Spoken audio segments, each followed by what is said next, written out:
Hey guys, Todd with 306 Foxbody. I thought you'd give another update on the 95. I think where we left off last time, we had a rocker arm that didn't have enough of too small of a hole drilled into the where the oil squirts onto the trunnion. I think the drill bit from the factory where the push rod goes into that cup where they drill a hole through it, the drill bit did not come up all the way, and therefore it was just like the size of a pinhole. So, you know, it was barely squirting any oil onto the trunnion. That was on the number 5 cylinder on the exhaust. It was anyways the very front rocker arm. And also the number 7 intake rocker, so third from the back on the driver's side, that was gushing oil. So, you know, I spent a few days combing the internet, looking at videos, and I kind of made a mistake. Not a real critical mistake, but it's just a little, I could have improved on one thing. So this is what I was using for break-in oil. And it's good oil. And probably if you have a flat tappet hydraulic cam, it's probably great. But some guys are saying for roller lifters, you're better off to use a 1030 or a 1040. So I switched up my oil to a comp 10W30 break-in oil. It's a thinner oil. It'll be a little bit better, maybe, possibly for the lifters to work hydraulically, for, you know, the oil to get in and out where it needs to. And hey, it's Charlie. Charlie, come to help. Anyways, I switched to the thinner oil. I don't know why I went with the 24 or the 2050, because I never ever have used 2050 as a break-in oil. I could see it for the right vehicle, right application, but I've always used 1030. So anyways, here's what I found out.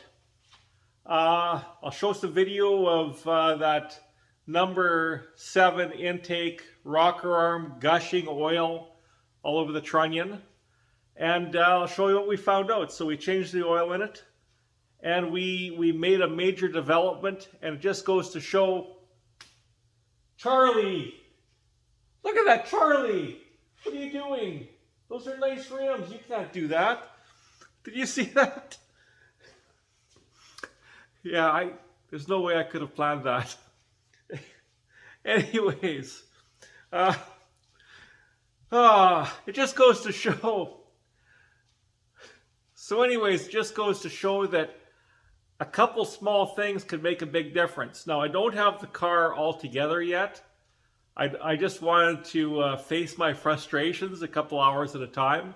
But here's what I found out. I made some definite advancements in what's going to go on with this car and how the valve train should sound. I wanted to share it with you guys, so check it out. Here's the footage on what I found out and what I've done. So remember, this is the gusher right here, third from the back. That's the intake valve on number 7. And of course it's the first one out of the gate.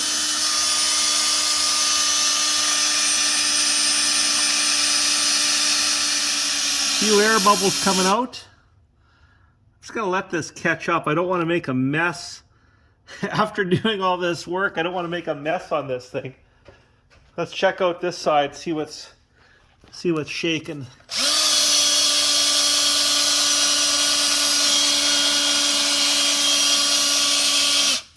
This side is definitely less, but it's more uniform. Well, I think the next step is I'm going to take that lifter out.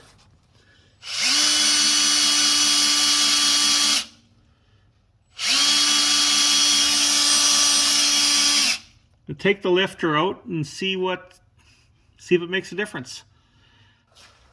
Okay guys, I got the Ford Racing lifter out. This is the ones right here. And we're I've just stuck in a stock Ford lifter, one with about 35,000 miles on it, so it's in there. I just got this 3/4 of a turn like the rest of them. I didn't tighten down the poly lock. There's no need to. Let's see if it's gonna gush. Definitely more coming to this end. Here we go. Well, this one's taking on more oil than this one. Like, this is definitely way more even. That's what I want. That's exactly what I want.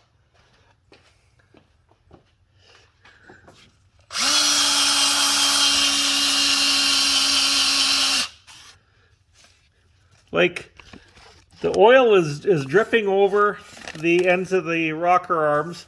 And let's face it, you know, how many RPM is this? It's not a hell of a lot. Plus, we have a thinner oil in there now, too. See if I made a mess on this side or not yet. So, this definitely isn't oiling like the rest of them, I don't think. Well, maybe it is. Look, it's probably still have a little bit of air to get out of the system. Definitely more even oiling. Definitely. From combing the internet, I saw they where guys were saying that they'd have one bad lifter. Well, how can it be that bad when they there's not too much to them, you know. They're pretty simple. So what I'm going to do, now that I know I got even flow, I had my brand new lifter apart. It looked fine. There was nothing in it. I'm going to go ahead and put that one back in and see if we got the stupid flow or not. Like, if it's gushing, I have to get another lifter. There's no two ways about it. I don't want to put in a 35,000 mile lifter when all the other ones are new. I know where I can get a similar one.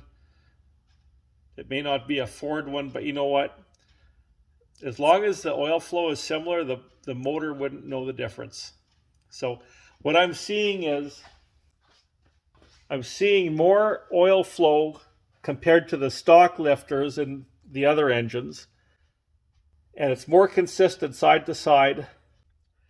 And that makes me feel so much better, because before, when that intake, number 7 intake, was gushing, when it was gushing all over the rocker arm, so it was gushing through the lifter, I was worried if I changed the lifter and it still did it, that means it's something to do with the block or the oil journals or whatever's happening in there.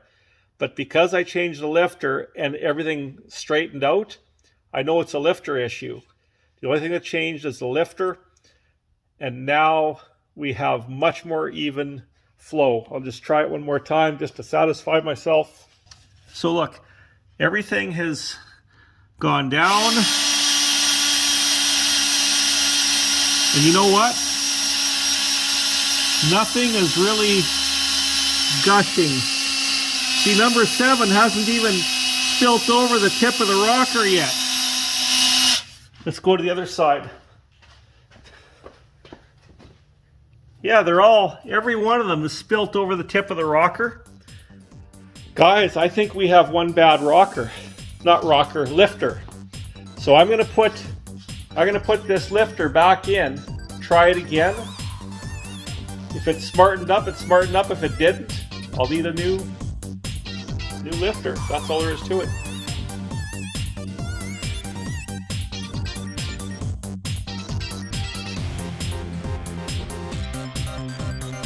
Well, guys, I figured it out. Thank God I'm nearsighted. Anyways, here's what we did. So, I went and I changed the oil to 10W30, right? Because the 2050 was just too thick. And from what I was reading, the roller lifters, any of these newer lifters, they don't like the thick oil maybe as much as other engines do. So anyways, that made sense. The lifters, because they work hydraulically, they like the thinner oil. So then I primed the oil system, and I still had number 7 intake gushing. It's still gushing.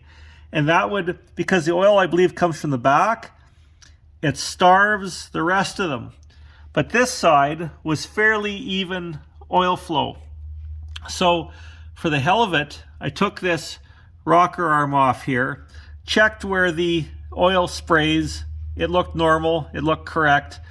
So I got a factory stock lifter. I put it in.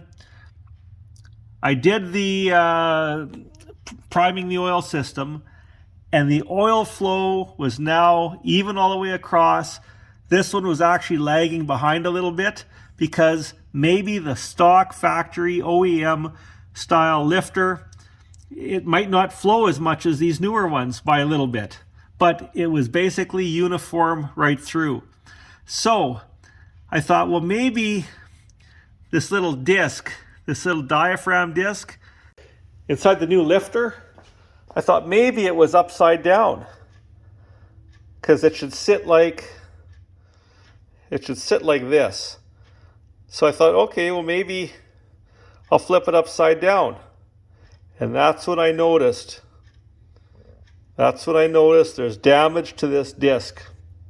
So the disc technically is a little bit warped. I'll just give you right here. You can see a little shiny edge? 2 spots. In 2 spots, it's damaged. And that, my friends, that's what was making that lifter bleed off more, pushing more oil up the push rod onto the trunnion and gushing out because it wasn't holding it like it should. So it's definitely bent a little bit, and there's 2 spots that it's messed up. Thank God I'm nearsighted like a bugger. So anyways, I'm going to have even oil flow on this thing. That's making me feel much better about putting it back together. I know the front rockers aren't going to be starved. Just going to probably get another brand new lifter from somewhere and throw her together. It's a good day. Thanks for watching. Catch you in the next video. Cheers.